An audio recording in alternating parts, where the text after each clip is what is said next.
कसबे तडवळे येथील SP sugar कारखान्यावर राष्ट्रवादी काँग्रेस पक्षाच्या लोकसभेच्या उमेदवार अर्चनाताई पाटील यांच्या प्रचारार्थ राष्ट्रवादी काँग्रेस पक्ष कार्यकर्ता एसपी शुगर सभासद कार्यकर्ता मेळावा पार पडला।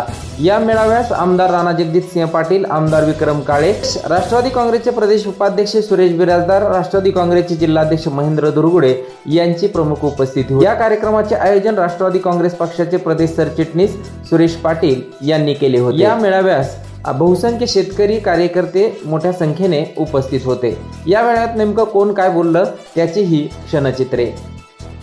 लक्षात सगळ्या दृष्टिकोनातून निवडणूक ही सोपी नाही। आज आपले 8 तालुके औसा, निलंगा, बार्शी एवढी सगळी यंत्रणा राबवायची, आज इन्फ्रास्ट्रक्चर राबवायचा तयार आहे, त्यांची ती कॅपॅसिटी आहे। आणि म्हणून कुणी किती जरी टीका केली बीजेपीची साथ दिलीच पाहिजे आणि विकास कामाला गाठ घातली पाहिजे। आणि म्हणून अजितदादांनी निर्णय घेतला। ओमराजेनं गद्दार म्हणायचं काय करणार, तुझी ती लायकी तरी आहे का? आणि प्रश्न की कुठल्याही गोष्टी बोलताना मला एक गोष्ट विचारायची की ज्या ज्या वेळेस आपण कुठल्याही गोष्टीवर विश्वास टाकला त्या वेळेस त्यानं त्याचं मी आमक्याचा फोन उचलतो आणि त्याच्या गाईला इंजेक्शनला डॉक्टरला फोन केला, काय त्याचा ट्रान्सफॉर्मरचा ही बसवायला 30,000 गाड्या वाहते, 5 वर्षात 3 वर तुम्हाला 4 पदरी करण्यात आलं नाही, ही खासदाराची काम आहे। आईला तिन्ही भाषा येतात, इंग्लिश येते, हिंदी येते, मराठी येते। संसदेत जरा फायदा आहे त्याचा। तुम्हाला मोठमोठ्या कंपन्या इकडे आणायच्या म्हणलं तर तुम्हाला थोडं इंग्लिशचं बी ज्ञान असलं पाहिजे। होय रे लका, कसं लका, अरे लकावर भागतंय का अखट्टाच्या आड? अरे काय चाललंय तुझा, एवढा मोठा नेता इथं आलाय, तू लका होय रे, कुठे गेलताच? काय आदरणीय डॉक्टरनाथही जिल्हा परिषदेच्या 2ही वेळेस राष्ट्रवादीच्या चिन्हावर लढल्या, घड्याळावर लढल्या, आजही घड्याळावर आहे, काही वेगळं नाही। फक्त आता ऍडिशनल काय झालंय, आज भाजप सोबत आलंय, शिंदे सेना सोबत आली आहे, म्हणजे खूप लोक एकत्र आलोय, म्हणजे कुठं काही मला शंका वाटत नाही। बापूंनी सांगितलं उमरग्यामध्ये अशी सगळी मंडळी एकत्र आली, औषध मंडळ एकत्र आली। बापू मी तुम्हाला आज दादांना तुम्हाला खात्री देऊ इच्छितो की 50,000च्या खाली उमरगाव मुरलीड आम्ही देणार नाही।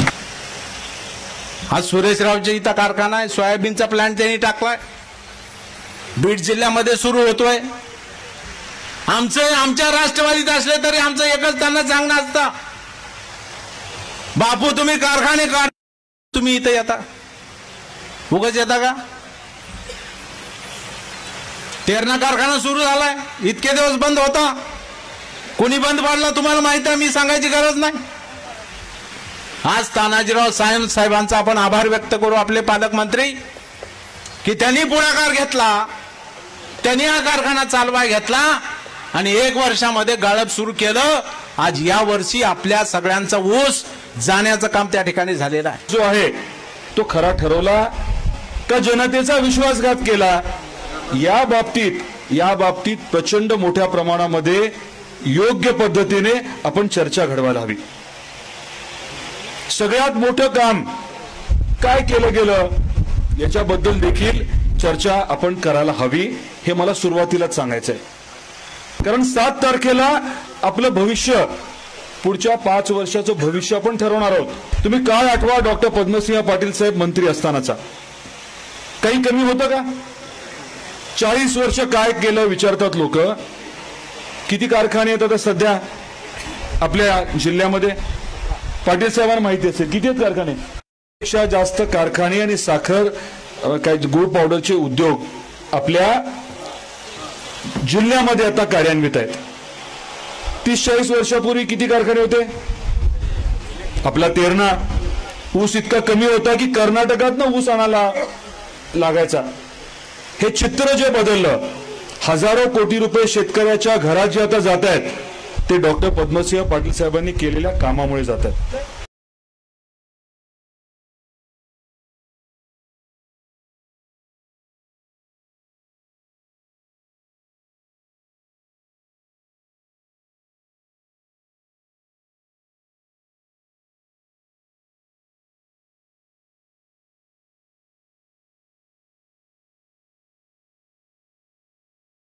हा व्हिडिओ आपल्याला आवडला तर लाईक आणि शेअर जरूर करा. तसेच आमचे YouTube चॅनल सबस्क्राईब करा आणि फेसबुक पेजला लाईक आणि फॉलो करायला विसरू नका. धन्यवाद.